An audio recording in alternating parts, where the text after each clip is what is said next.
김어준 의원입니다.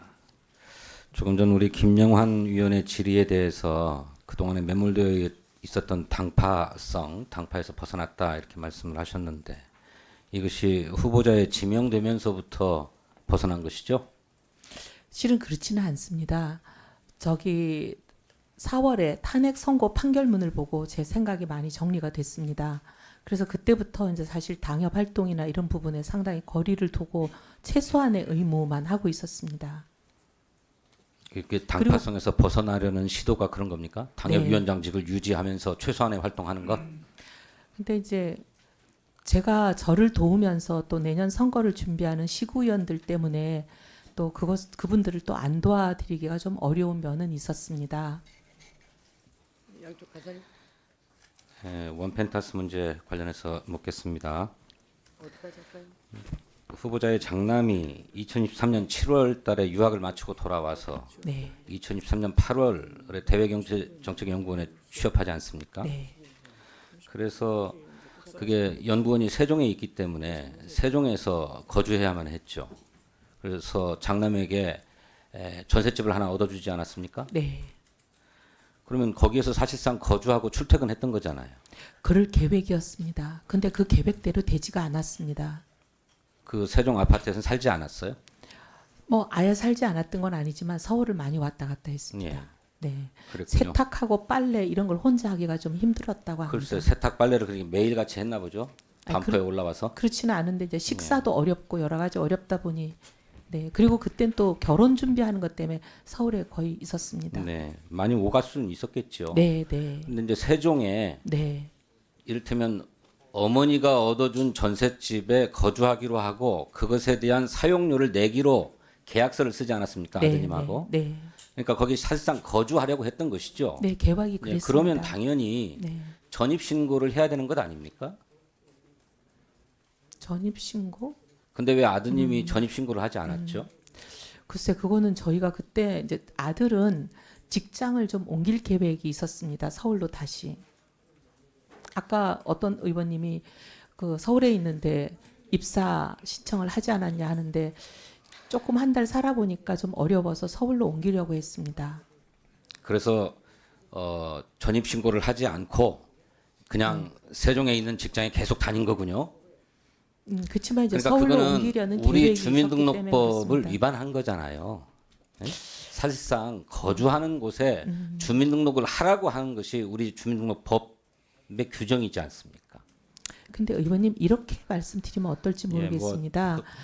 구태여 변명이 안 될 것 같아요. 아니요. 명백하게 네. 주민등록법 위반인데 어쨌든 그런 사정을 이용해서 후보자께서는 주택 청약을 했어요. 그러죠? 원펜타스 이전에도 했는데 제가 알기로 우리 후보자께서는 원 펜타스 이전에 전원한 적은 없습니다.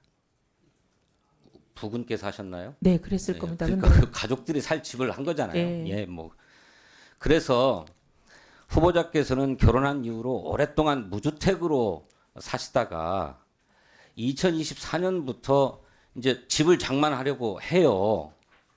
그 왜 그러셨습니까?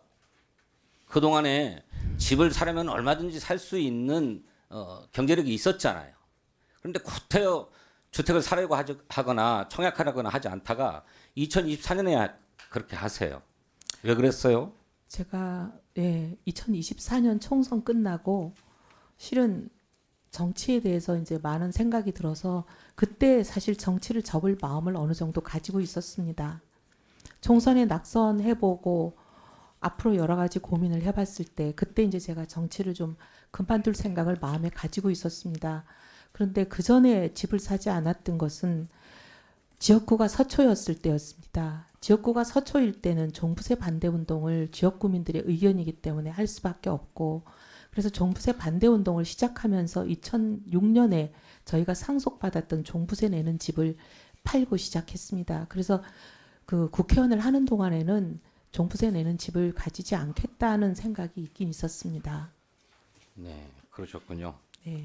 그런데 이제 정치를 더 이상 하지 않겠다고 생각하고 종부세 내도 되는 집을 이제 장만하려고 했던 것입니까? 그때는 이제 정치가 끝났으니까 예. 예. 그리고 가족들이 그 전세 이사 다니는 것을 많이 힘들어했습니다. 그다음에 후보자의 아들이 2023년 12월 결혼을 했는데 네. 무슨 문제가 있어서 조직한 부부 사이에 불화가 있어가지고 결혼이 깨질 지경이었다 이렇게 말씀하고 계시는데 그때는 깨졌다고 판단했습니다. 그래서 한 1년 반 만에 다시 사이가 회복된 겁니까? 많은 노력을 했습니다. 정말 모든 사람이 많은 노력을 했습니다. 본인들도 했지만 근데 그렇다면 그 후보자의 며느리 네. 이를테면 약혼녀라고 표현을 하시던데 사실상의 혼인을 했으니까요. 네. 그 며느리가 왜 후보자들의 이전을 위해서 집을 비워줘야 했습니까? 이전을 위해서 비워준 건 아니고요. 본인도 그렇지 않으면요. 이전하기 전에 집을 나갔습니다. 직전에 7월 네. 25일이라고 아까 우리 김영환 의원이 도표로 보여줬잖아요. 근데 이제 저희가 들어가게 된다는 거를 알면 사이가 좋지 않은 상황에선 당연히 나가지 않겠습니까? 그렇게 되는데 거기 있고 버티겠습니까? 그러면 며느리는 그 집에서 신혼집으로 얻은 집인데 혼자서 사신 거군요. 사이가 안 좋았는데 왜냐하면 본인 몫이 반이 있습니다. 그 본인 몫의 절반 중에 일부는 시아버지로부터 빌린 돈 아니었습니까? 네, 맞습니다. 네. 그래서 그러니까 그 자꾸 빌린 50% 지분이라고 얘기하지 마세요. 우리가 볼 때는 돈이 많은 집안이라서 그런지 몰라도 좀 이해가 안 돼요. 그런데 어쨌든 그 빌린 돈은 의원님 원펜타스 청약할 때 청약의 규칙에 네. 미혼인 자녀만 부양가족으로 인정되잖아요. 네, 근데 사실상 혼인을 올렸잖아요. 그런데 그거를 불화 상태이고 깨진 상태이고 또 주민등록은 여전히 후보자 집안으로 되어 있는 것을 이용해서 청약을 신청한 거잖아요. 이용이라기보다는 그러니까 우리가 볼 때는 의원님 명백하게 불법이에요. 그래서 저는 이 집을 저는 내놓으셔야 된다고 생각해요. 그렇게 하실 용의가 있습니까? 수사기관의 결과에 따르겠습니다. 집을 포기. 아니요, 따르겠습니다. 네, 진성준 의원님 수고하셨습니다. 다음은